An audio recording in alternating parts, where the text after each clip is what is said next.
everyone, welcome back to Giovanna Designs. If this is your first time here, welcome to my channel. If you've been here before, welcome back. Thank you for being here again.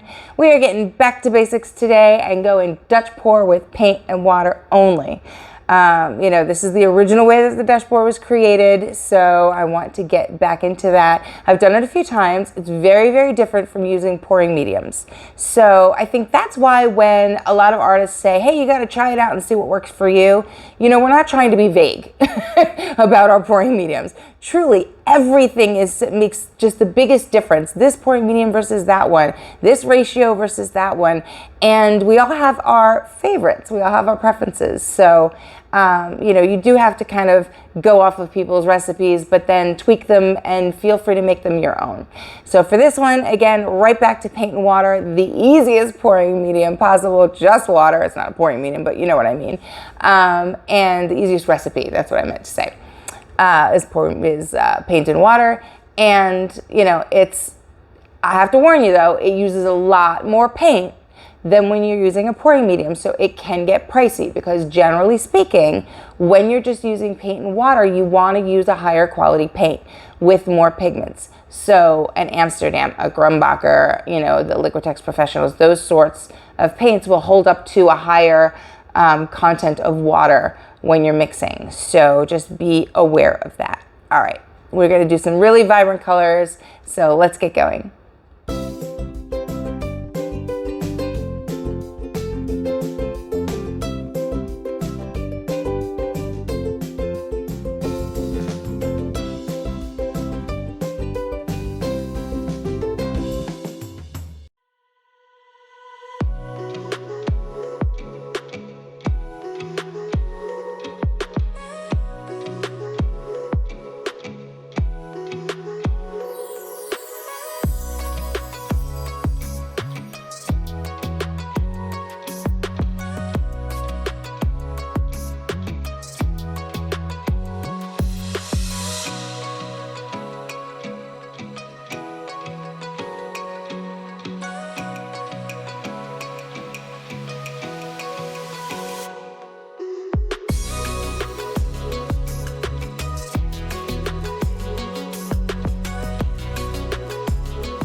Okay, wild and crazy, and I absolutely love it. I'm a little concerned though.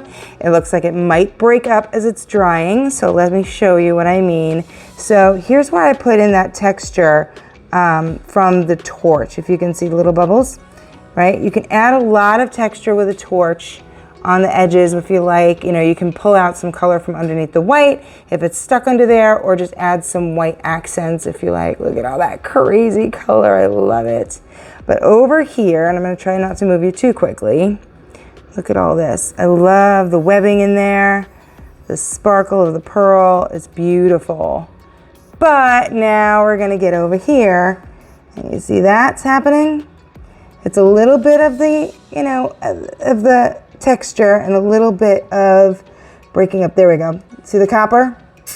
Yeah, that might not dry nicely, so we'll see. You know, I do have a way to fix it though. I don't want to plug my own video, but I have a crazing video, how to fix crazing if you've got a little going on, kind of like that. Look at that cool little corner. Isn't that awesome? I love that texture in there. And that bright purple is just absolutely beautiful.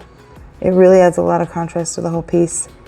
Well, wild and crazy, super busy, and I absolutely love it.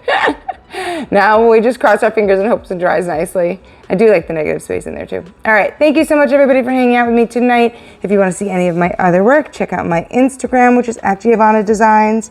If you see anything you're interested in, or if you want to commission a piece, email me, giovannadesigns@gmail.com. All right, thanks a lot. Have a great night, guys. Bye.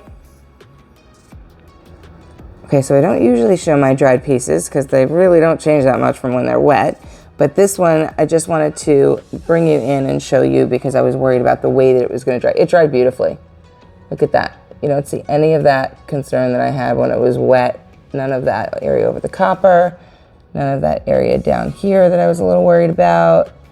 You know, when you're just using paint and water also, you don't get the dulling effect of Floetrol. So if you're gonna, I'm gonna show you an angle because I've got the light right on it. Look at all that shine. Isn't that gorgeous? This is just from the pearl paint. And because I've just got it mixed with water, that pearl stays truly reflective and really metallic and beautiful. Look at that. You don't get that when you use the Floetrol. And I use Floetrol all the time. I'm not knocking Floetrol, don't think that.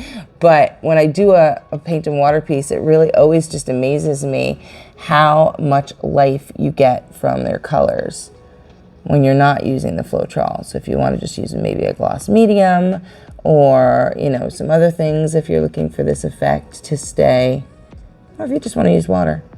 You know, it is a different experience for sure, and it does take a little bit of getting used to, but it works, and it works beautifully.